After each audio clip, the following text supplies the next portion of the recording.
They say love is blind. But what they don't tell you is that sometimes you're not blind. You're just choosing not to see. I'm Daniel, and this is the story of how I almost married the wrong person, lost everything I thought mattered, and discovered that sometimes the worst betrayal leads to the best decision of your life. It started on a Tuesday.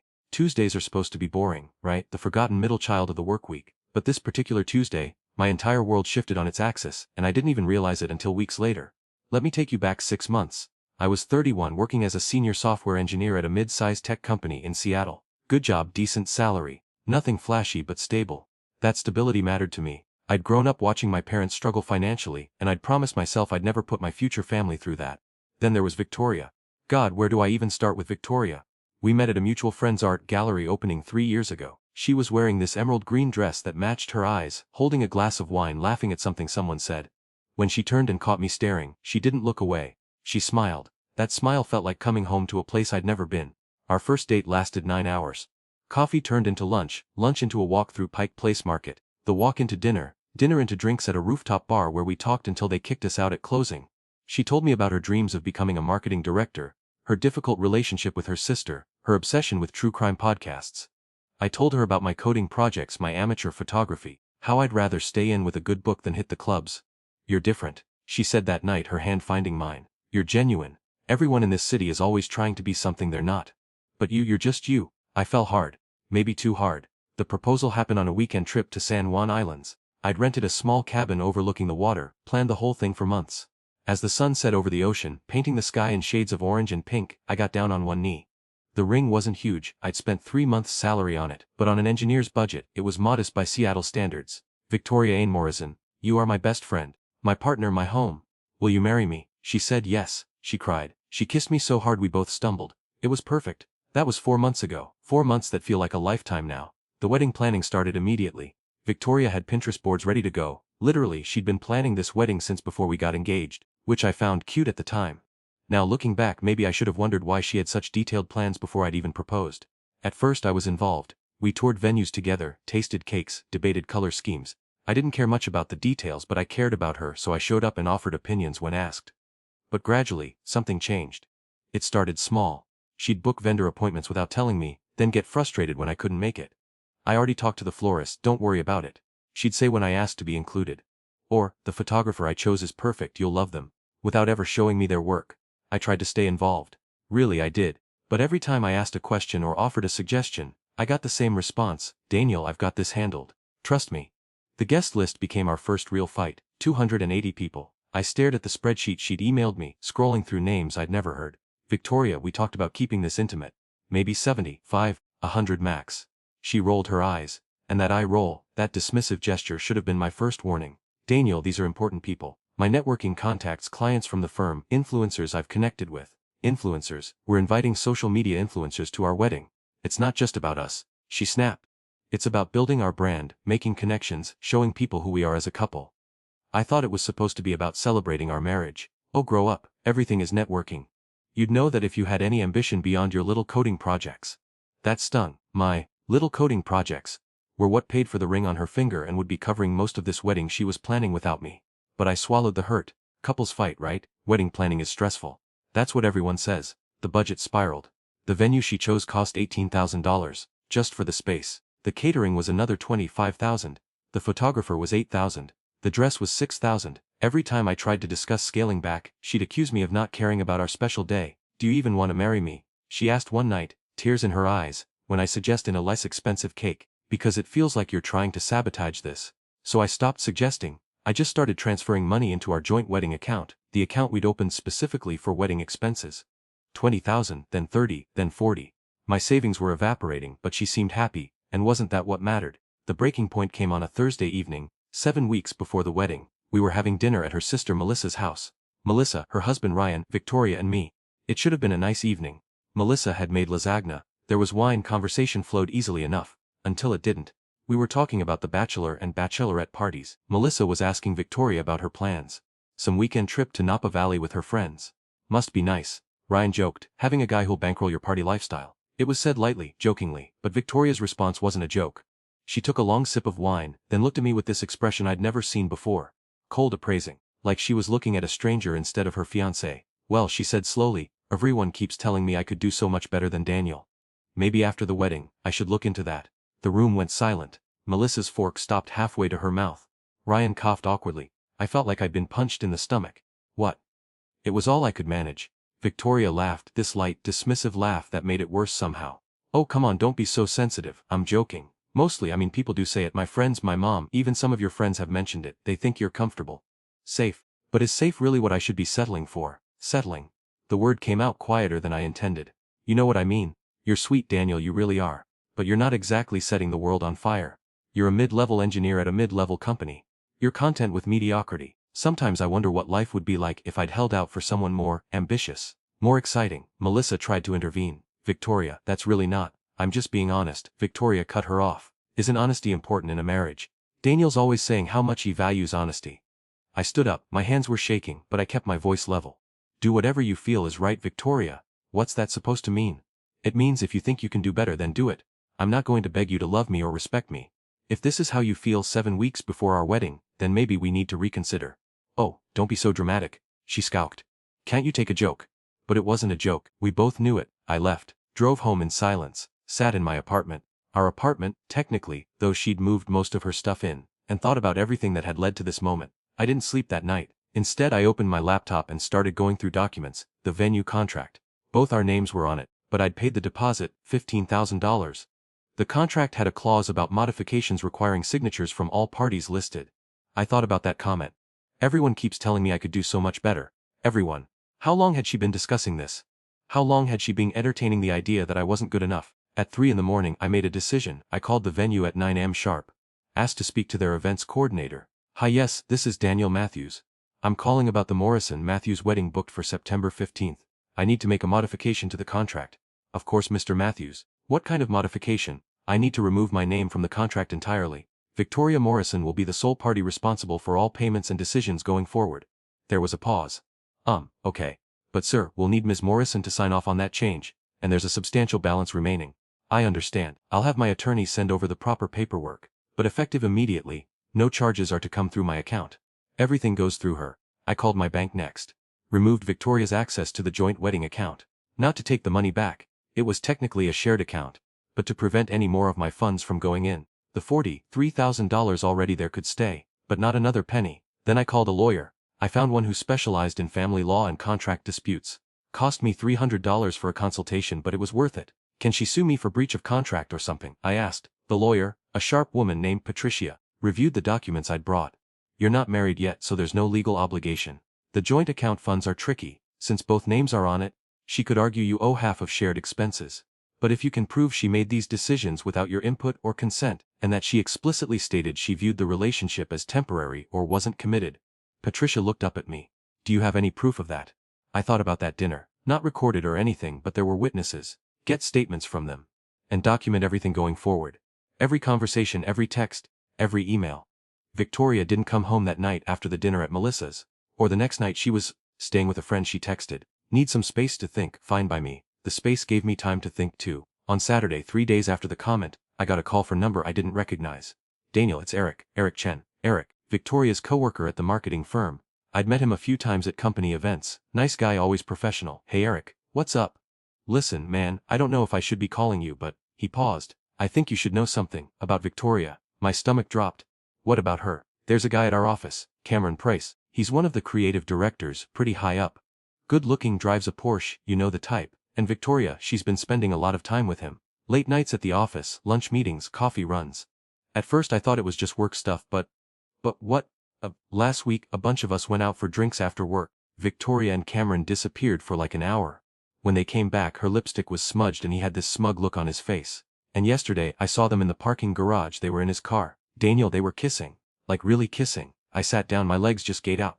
Are you sure? I'm sure. And I'm sorry man, I debated calling you. But if someone was about to marry my girl and she was cheating, I'd want to know. After I hung up, I sat there for maybe 20 minutes just processing.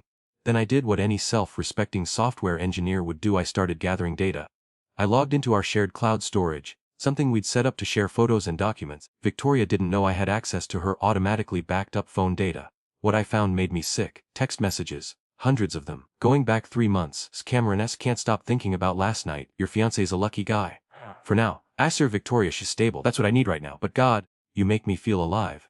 Asked Cameron, so leave him, asked Victoria us after the wedding. Let him pay for it, then we'll see where things go, you'll be patient, right? Cameron, for you, I'll wait, but not forever. I took screenshots of everything, sent them to a secure email account, downloaded the files to 3 separate thumb drives. Then I kept digging, financial records. She'd been using the joint account for more than just wedding expenses. Dinners at expensive restaurants with dates that matched her, late nights at the office, a hotel room, $400. On a night she said she was at a work conference. The conference was local, why would she need a hotel? I documented it all. Victoria came home Sunday evening. She walked in like nothing had happened, dropping her bag by the door, kicking off her heels. Hey, she said casually, did you eat? I'm starving. I was sitting on the couch, my laptop open in front of me.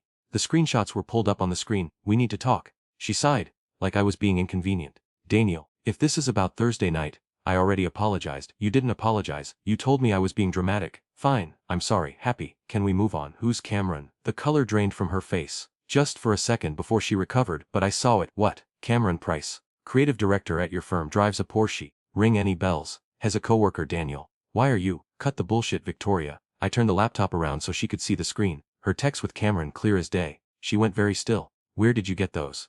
Shared cloud backup. You gave me access, remember? For the wedding photos. You're spying on me?